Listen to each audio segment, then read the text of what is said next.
क्या हालचाल है सरकार, कैसे हो आप लोग। ये देखिए बहुत ही प्यारी जगह है। श्री राम जय राम। ये देखिए पीछे जो है ये बहुत बड़ी नदी है, बहुत बड़ी नदी है। खैर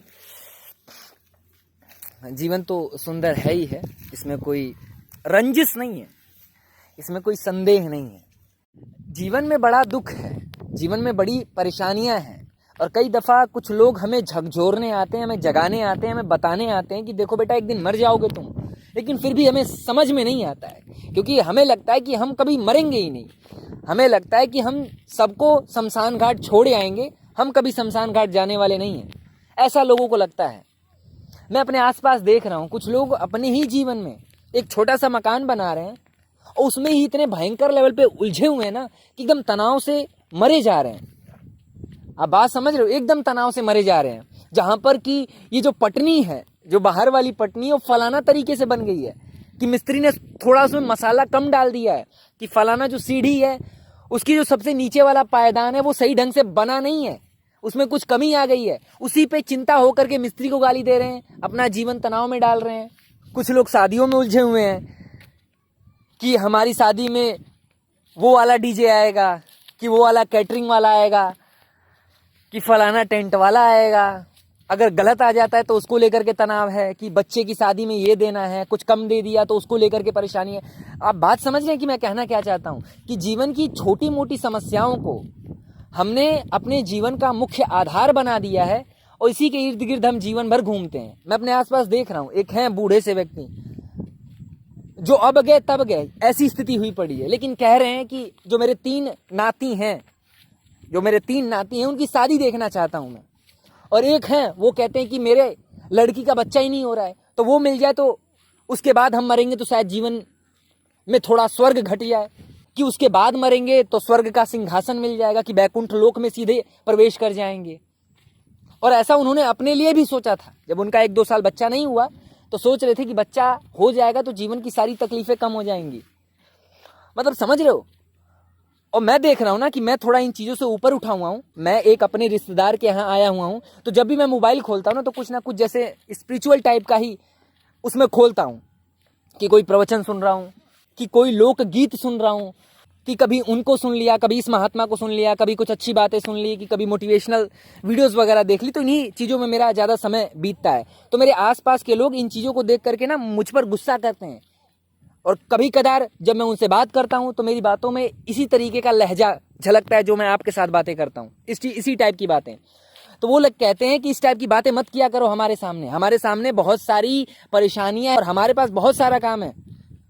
अभी खेती करनी है, रोपाई करवाना है, फलाना मिस्त्री नहीं आया है, कि लड़की की शादी है, और जाकर के देखोगे तो बूढ़े हुए जा रहे हैं एकदम, कि जीवन अब गया तब गया, कि जीवन का जो अल्टीमेट ट्रुथ है ना वो दिख नहीं पाता है, कि एक दिन मैं मर जाऊंगा, मैं घर बनवा लूं, मैं बच्चे की शादी कर लूं, कि कोई अगर अच्छा मिस्त्री आ भी जाता है घर बनवाने के लिए, या फिर कोई मेरे लड़के के लिए सुंदर लड़की मिल जाती है, तो भी अंततः मैं मर जाऊंगा।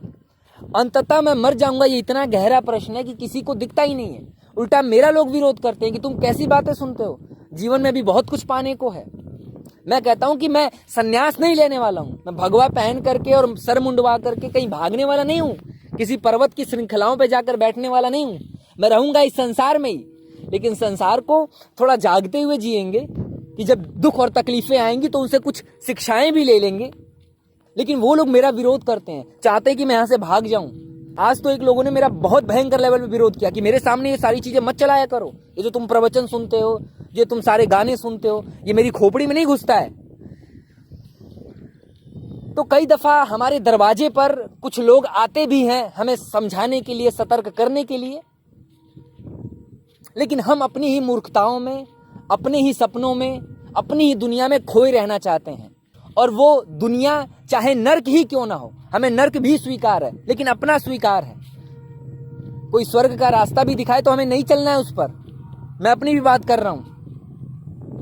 तो साहब, ये जो जीवन की छोटी मोटी तकलीफें हैं, जो जीवन का छोटा मोटा काम है, वो काम करें, बहुत जरूरी है। लेकिन उससे ऊपर भी कुछ जीवन है, अल्टीमेट ट्रुथ, मर जाओगे एक दिन।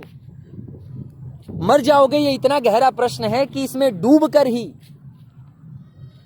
इस भव सागर से पार पाया जा सकता है। क्योंकि बहुत सारे ऐसे सिद्ध महात्मा हुए हैं, बहुत सारे सिद्ध संत हुए हैं, बहुत सारे ऐसे गुरु हुए हैं जिनको एक ही प्रश्न ने बहुत गहरे तलों पर झकझोरा है, वो है कि एक दिन मैं मर जाऊंगा। तो इन सारी चीजों को इकट्ठा करके, इतना दौड़ करके, इतना भाग करके, इतना चिल्ला करके, इतनी सारी वस्तुएं इकट्ठा करके कि बच्चे की शादी करके मतलब क्या है इसका? क्योंकि अंततः तो भोगने वाला ही मर जाएगा। एक लोग थे जिनके मकान में मैं रहता था, उनकी 60-62 साल की पत्नी मर गई।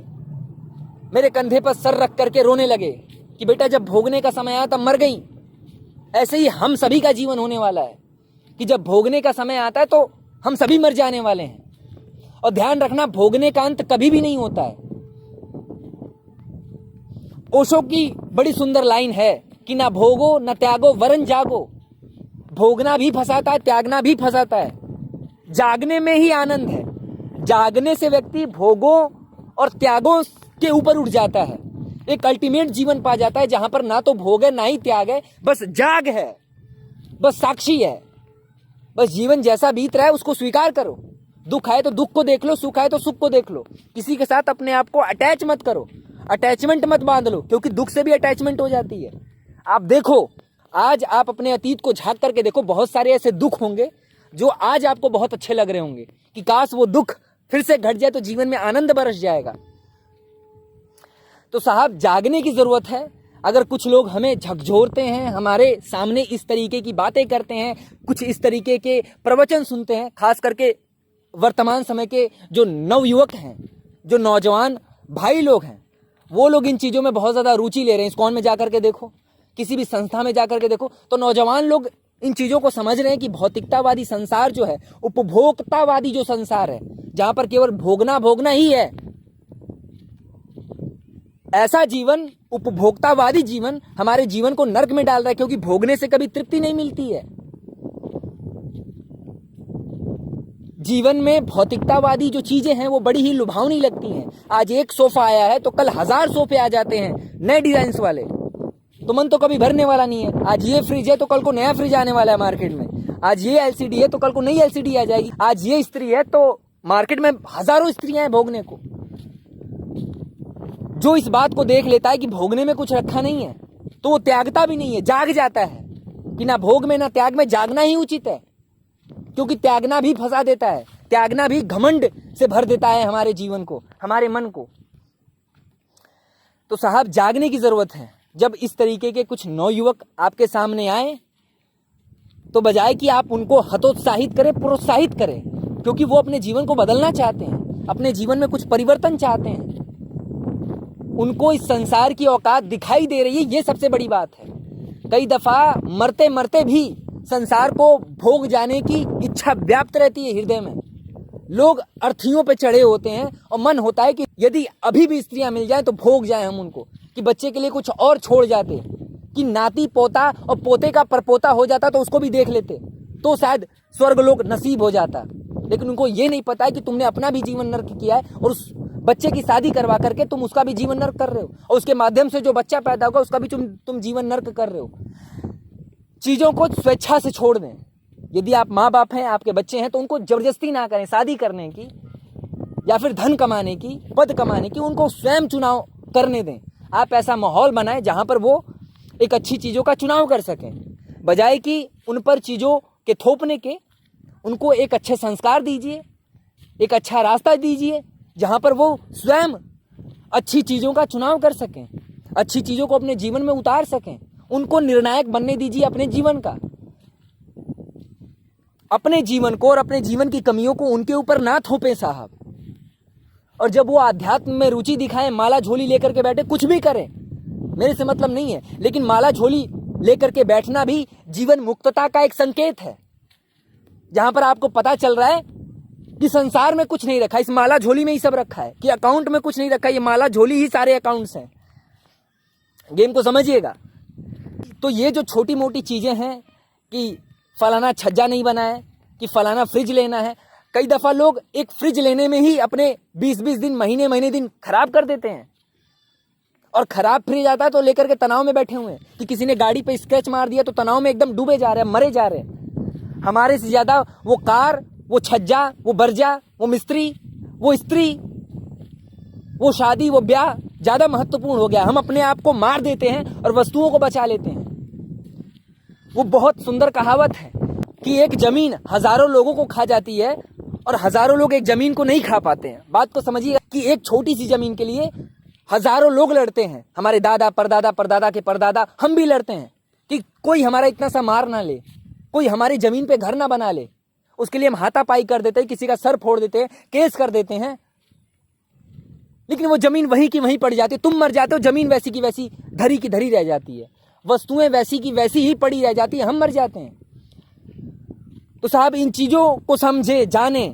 मैं भी प्रयास कर रहा हूं चीजों को समझने की, और मेरे पास कुछ बातें हैं जो कि मैं आपके सामने रख करके, हम दोनों चाहते हैं, मैं चाहता हूं मेरे से जुड़े हुए जो लोग हैं, मैं उनसे भी चाहता हूं कि इस बातों को समझे, इन बातों की गंभीरता को समझे, क्योंकि जीवन बहुत छोटा है और शमशान घाट बहुत नजदीक है। यहां पर भी एक शमशान घाट है, यहां पे भी एक शमशान घाट है। तुम्हारा जीवन कितना ही वैभव पूर्ण रहा हो, कितने भी तुमने जीवन में सम्मान कमाया हो, अंततः एक दो बास की गाड़ी पर बैठना पड़ता है और लोग ले जाकर के घंटे 2 घंटे में फूंक आएंगे तुमको। 2-4 दिन, 5 दिन, 10 दिन याद कर लेंगे। ज्यादा प्रसिद्धि तुमने पाई होगी तो महीने दिन याद कर लेंगे, बाकी इतिहास के पन्ने सबको भुला देंगे। अटल बिहारी वाजपेयी से लेकर के सिकंदर, महाराणा प्रताप सब भूल जाते हैं यहाँ पर। महात्मा गांधी भी एक दिन भुला दिया जाएगा। तो हम और आप किस खेत की मूली हैं? बात की गंभीरता को समझें। ये बात डूबने वाली बात है। मौत यदि आपको सतर्क ना करे तो समझना आपने अपना जीवन रद्द कर दिया है। बहुत सारी बातें नहीं बोलूंगा, वीडियो बहुत ज्यादा लंबी हो गई है साहब, ठीक है। आज बहुत कुछ बोल दिया है। आई होप कि आपने समझा होगा, अगर अंत तक देखा होगा तो। देखिए बड़ा ही सुनहरा सूरज निकला हुआ है, शाम के तकरीबन 5:30 बज रहे हैं, बट ठीक है साहब।